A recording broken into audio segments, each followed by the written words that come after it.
تجارت کر رہے ہو تو تجارت کے احکام جاننا یہ تمہارے ذمہ فرض عین ہے۔ السلام علیکم ورحمۃ اللہ وبرکاتہ۔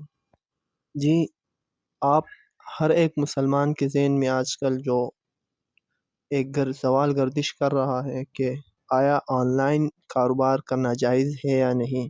اور آن لائن کی یہ جو صورتیں آج کل رائج ہے، مروج رائج ہے،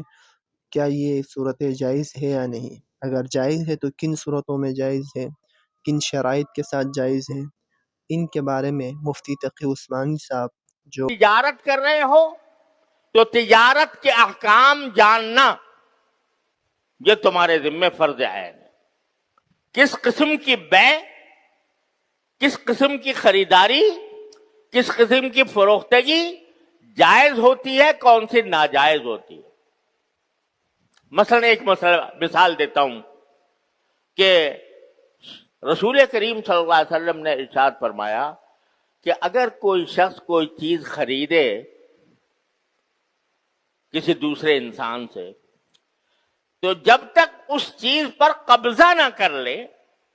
اس وقت تک اسے آگے بیچنا جائز نہیں۔ یہ ایک بہت حکیمانہ حکم ہے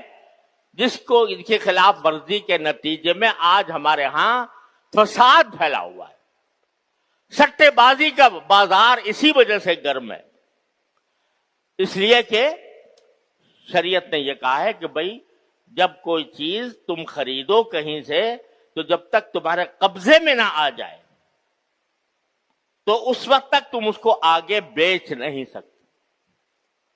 اور آج بازاروں میں اس کا کوئی اہتمام ہی نہیں، کہیں سے خریدا اور خرید کر اس کو آگے وہیں سے وہیں بیچنا شروع کر دیا، اور اسی کی بنیاد پر سٹہ بازی کا بازار کھلا ہوا ہے، اور اس کے نتیجے میں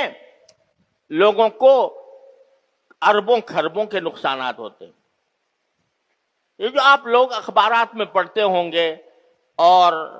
اس میں خبروں میں دیکھتے ہوں گے کہ اسٹاک ایکسچینج ایک دم سے اوپر چلا گیا، ایک دم سے نیچے چلا گیا، اتنے پوائنٹس کا اضافہ ہو گیا، اتنے پوائنٹس کی کمی ہو گئی، فلاں پر بند ہوا، فلاں مقدار پر شام کو جا کے اتنا گر گیا۔ کوئی ایک قصہ ملک میں ایسا پیش آ گیا کہ جس کی وجہ سے اسٹاک ایکسچینج اوپر چلا گیا، کہیں نیچے چلا گیا۔ یہ کیا ہو رہا ہے؟ یہ سارا بیع قبل القبض ہو رہی ہے، بلکہ بیع مالا یملک ہو رہی ہے، یعنی جو چیز انسان کی ملکیت ہی میں نہیں ہے اس کو فروخت کر رہا ہے۔ ابھی ملکیت میں آئی ہی نہیں، قبضہ تو درکنار، ابھی ملکیت ہی نہیں آئی، اور اس نے اس کو آگے بیچ دیا اس توقع پر کہ بھئی میں خرید لوں گا، پھر اگر دینے کی نوبت آئی تو میں خرید کے دے دوں گا۔ یہ سٹہ بازی ہو رہی ہے اسٹاک ایکسچینج میں، اور اس کی وجہ سے ایک دم سے آپ دیکھتے ہیں کہ جو قیمتیں ہیں وہ کئی آسمان تک پہنچ گئیں کسی ایک واقعے کی وجہ سے، اور ایک دم سے نیچے دھڑام سے نیچے گر گئی۔ یہ کیوں ہو رہا ہے؟ یہ سارا نبی کریم سرور دو عالم صلی اللہ علیہ وسلم کے ارشاد کی خلاف ورزی کی وجہ سے ہو رہا ہے کہ رسول کریم صلی اللہ علیہ وسلم فرمایا لا تبع ما لا تملک،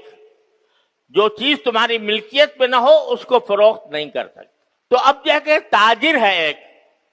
تو تاجر کے ذمے فرض ہے، فرض عین ہے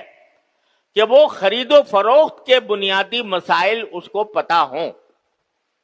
یہ ایسا ہی فرض ہے جیسے نماز پڑھنا فرض ہے، ایسا ہی فرض ہے جیسے روزہ رکھنا فرض ہے رمضان میں۔ تجارت کے اندر جو لوگ مشغول ہیں ان کو مسائل کا پتہ ہی نہیں، حالانکہ الحمدللہ علماء کرام نے تمام مسائل بہت وضاحت کے ساتھ ہر زبان میں مرتب کر کے لکھے ہوئے ہیں، اور اگر چاہیں تو ان کو بڑے آرام سے سیکھ سکتے ہیں، سمجھ سکتے ہیں، لیکن کیونکہ توجہ نہیں، بس تجارت کرنی ہے، کاروبار کرنا ہے، پیسہ بنانا ہے، اس کے لیے کسی معلومات حاصل کر